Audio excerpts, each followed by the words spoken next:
பல்லவர்கள் ஆட்சி புரிந்த பண்டை நாடு தொண்டை நாடு. வான் மழையையே நம்பியிருந்த வடக்கு தமிழ்நாடு. பல்லவர்கள் செய்த பெரிய காரியம் நீர் மேலாண்மையுடன் அவர்கள் அமைத்த ஏரி வாரியம். மக்களுக்கு உணவு மற்றும் நீர் பாதுகாப்பை உறுதி செய்து பேரரசு ஒன்றை உருவாக்கி ஆட்சி புரிந்தனர் 6 நூற்றாண்டுகள்.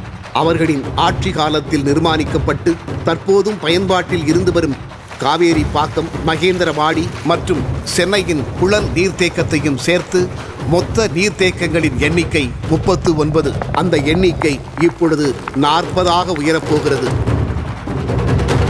மற்போரில் சிறந்து விளங்கியதால் மாமல்லன் என்று கொண்டாடப்பெற்ற முதலாம் நரசிம்மவர்ம பல்லவன் நிர்மாணித்த மாமல்லபுரத்தில்தான் புதிய மாமல்லன் நீர்த்தேக்கம் உருவாகிறது.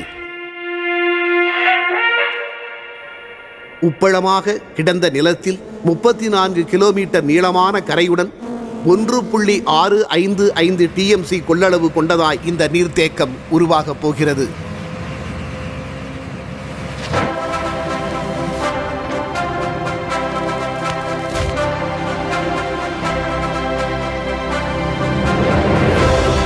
இந்த புதிய நீர்த்தேக்கத்திற்கு மானாமதி ஏரி குழுமத்தின் மூலம் நீர் பெறப்படும்.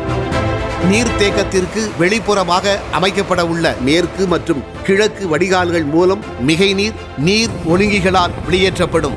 இந்த நீர்த்தேக்கத்தை அமைப்பதன் மூலம் சுற்றியுள்ள பகுதிகளில் நிலத்தடி நீர்மட்டத்தை உயர்த்தி கொடுக்கலாம். கடல் நீர் உட்புகுவதை தடுக்கலாம். இந்த நீர்த்தேக்கத்திலிருந்து 9 மாதங்கள் நாள் ஒன்றுக்கு 170 மில்லியன் லிட்டர் நீரை சென்னை மாநகரம் பெற முடியும். இந்தியாவிலேயே முதல் முறையாக ரூபாய் 343 கோடி மதிப்பீட்டில் கட்டப்பட உள்ள இந்த கடலோர நீர்த்தேக்க பணிக்கு இன்று அடிக்கல் நாட்டுகிறார் மாண்புமிகு தமிழ்நாடு முதலமைச்சர் திரு முத்துவேல் கருணாநிதி ஸ்டாலின் அவர்கள்.